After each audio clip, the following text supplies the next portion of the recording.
The cold hit me first. It wasn't just a normal chill. It felt like ice water was slowly replacing the blood in my veins. I woke up in the pitch black of my bedroom, shivering so hard my teeth were actually chattering.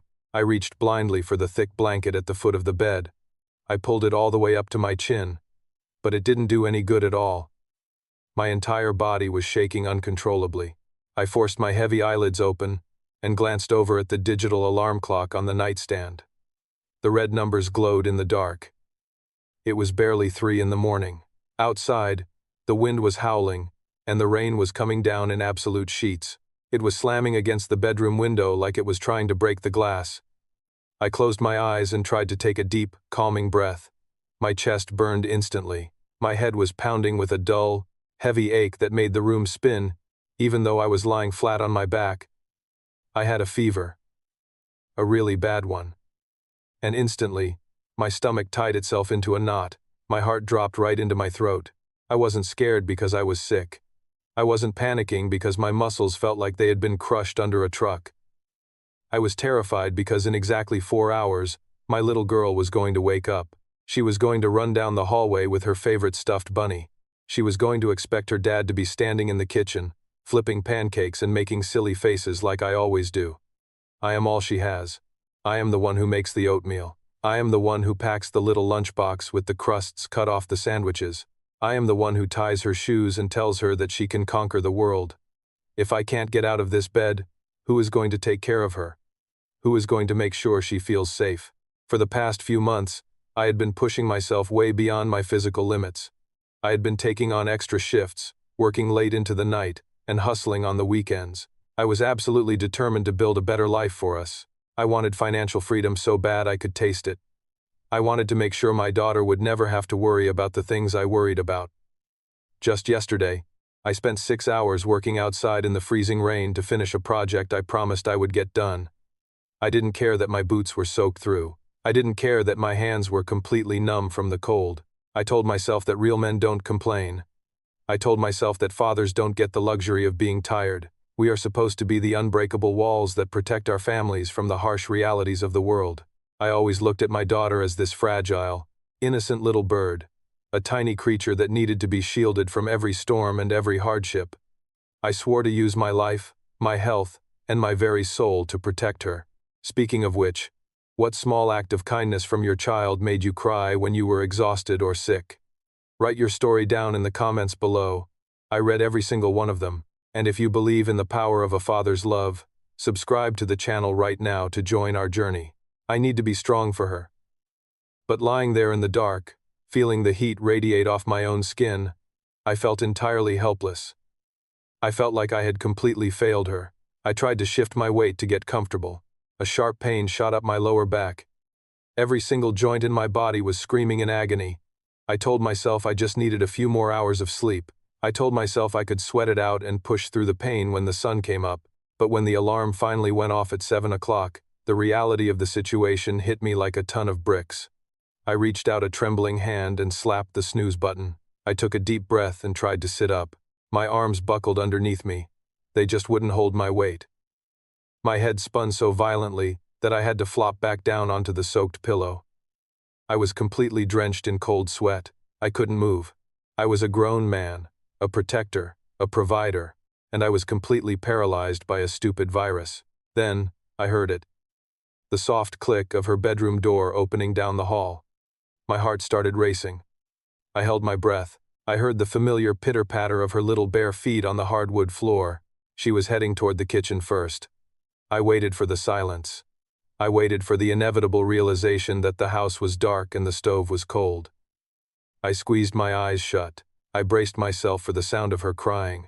I imagined her standing there, confused and scared, wondering why her superhero dad hadn't shown up for duty. The guilt was eating me alive. The footsteps stopped. There was a brief pause, and then, the footsteps changed direction.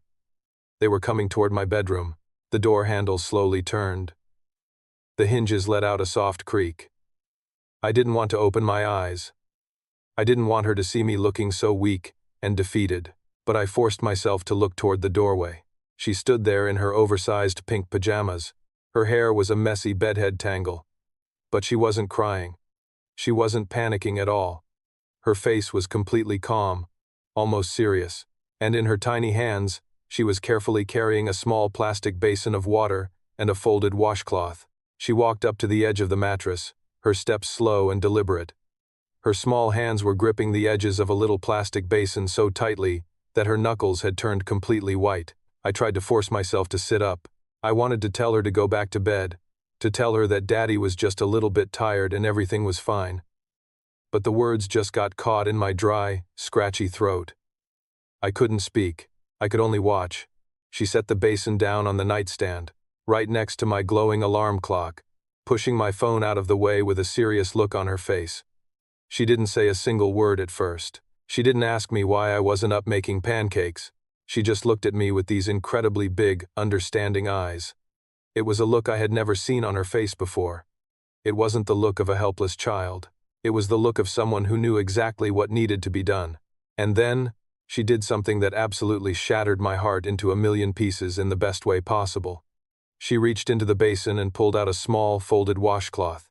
The water must have been warm, because I could see tiny wisps of steam rising into the cold air of the bedroom. She held the dripping cloth over the basin and started wringing it out with both of her tiny hands. She was twisting it as hard as she physically could, grunting a little bit from the effort, making absolutely sure it wasn't too wet. It was the exact same motion, the exact same careful routine I had done for her 100 times before when she was up all night with the flu. I watched her, completely paralyzed. But this time, I wasn't paralyzed by the sickness or the aching in my joints. I was paralyzed by the sheer, overwhelming weight of what was unfolding right in front of my eyes. My little bird wasn't helpless. She wasn't just a fragile thing that needed constant shielding from the world. She leaned over the edge of the bed, stretching her small arms as far as they could possibly go. She gently placed the warm, damp cloth across my burning forehead. The relief was instant. But it wasn't just the physical relief of the warm water soothing my feverish skin. It felt like a massive, suffocating weight had just been lifted off my chest. She patted the cloth down clumsily, making sure it covered my skin completely. Then, she leaned in close to my face. I could feel her soft, warm breath on my cheek. "Drink some water, Daddy," she whispered, her voice still a little raspy and thick from sleep. "Don't be scared. I'm right here. I'm going to take care of you now." That was it. That was the exact moment the unbreakable, superhero wall I had built around myself completely crumbled to the ground. How do you plant that kind of deep, unconditional empathy into a child's heart from such a young age? If you have any advice or thoughts on raising compassionate kids, please drop a short comment down below in the comment section. And if you believe that every home deserves this kind of pure, resilient love, hit that subscribe button so we can keep walking this journey together. I reached out from under the heavy blankets. My arm was trembling violently, but I managed to wrap my fingers around her tiny, warm hand. I pulled her hand down and pressed it gently against my rough, unshaven cheek. I couldn't hold it back anymore.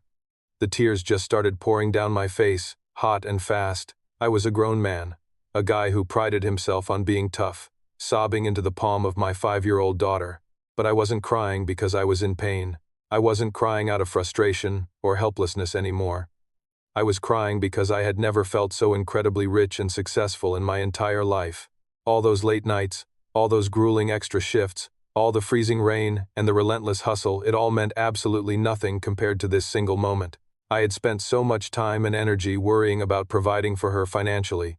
I obsessed over making sure she had a nice roof over her head, good clothes, and food on the table. I convinced myself that I had to be a flawless superhero to protect her from life's hardships. But lying there, looking at her focused little face, I realized something profound. The greatest, most valuable thing I had ever given her wasn't money or a perfectly secure life.